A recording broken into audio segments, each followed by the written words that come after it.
එහෙම කටපාඩම් කරලා හරියන්නේ නැහැ ෆිසික්ස්. ෆිසික්ස් කියන එක අනිවාර්යෙන් මේ තමන් තර්කානුකූලව ඒ අදහස ඉදිරිය ගන්න ඕනේ. ඉස්සෙල්ලා අහන ප්‍රශ්නේ මොකක්ද කියලා තේරුම් ගන්න. ඒ විදිහට. ඒතර එහෙම කරලා තමයි අපි උත්තරේ ලියන්න උත්සාහ කරන්න ඕනේ. එක පාට ලියන්න යනවා. දන්න සමීකරණ ටික ඔක්කොම ලියනවා. මේක හරියන්නේ. ඒක ඇවිල්ලා. ජාර මේ ඒ ළමයාගේ ඒ පේපර් එක බලනකොට මේ ඒ වාරි භාගයේ ප්‍රශ්න පත්‍රය බලනකොට මට දැනුණ දේ තමයි ඒ කටපාඩමින් තමයි මෙයා ලියාගෙන ගිහිල්ලා තියෙන්නේ. එහෙම හරියන්නේ නැහැ.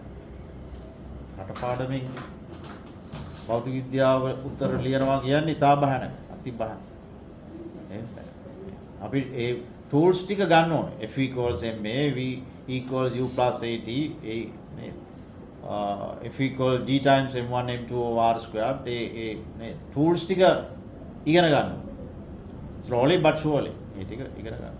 ඒ ඉගෙන ගත්තට පස්සේ අපි ඒක ඇප්ලයි කරන්න ඕනේ පරිස්සමට. එහෙම තියෙනවා. ඒ නිසා දැන් අපි සාමාන්‍යයෙන් ගත්තොත් ගෙදර අපි කිව්වොත් එහෙම ඇණයක් බුරුල්ලලා තියෙනවා යම් කිසි තැනක නේ. ඇණයක් බුරුල්ලලා තියෙනවා. ඕක නේද? අපි දන්නේ නැතුව නේද කවුරු හරි අපිට කියනවා අර ඇණේ ගලවන්න කියලා. හැබැයි ඒක බුරුල්ලෙච්ච ඇණයක්. එහෙම තියෙනවා.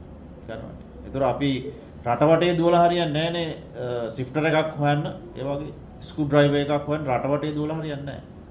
ඔක්කොටම ඉස්සලා බලන්න පොඩ්ඩක් ඇඟිලි දෙකෙන් අලලා මේක මේ ගලවන්න එහෙම පුළුවන්ද කියලා පොඩ්ඩක් බලන්න. නේ?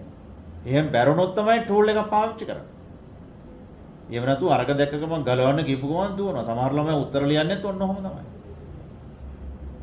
දන්න සමීකරණ ටික ඔක්කොම ලියනවා. එහෙම අවශ්‍ය නැහැ. සමහර ඒවාට උත්තරේ ඒ ළඟම තියෙනවා. ඒතර සමීකරණ කියන්නේ ටූල් එකක්. සමීකරණයක් කියන්නේ ටූල් එකක්. ඉක්වේෂන් එකක් කියන්නේ it's a tool. It's a tool. ඒතර ස්ක්‍රූ ඩ්‍රයිවර් එක නැතුව ඒ අනේ ගලවන්න පුළුවන්. ඒක තමයි කරන්නේ. නේ පටලගෙන තියෙනවා සමහර ළමයි උත්තර පත්‍ර බලනකොට ඒක හොඳට තේරෙනවා. ඒක තමයි අවුල. ඒ ප්‍රශ්නයක් තියෙනවා. ඒ නිසා ඔයගොල්ලෝ මේ මට්ටමට වැටෙන්න එපා.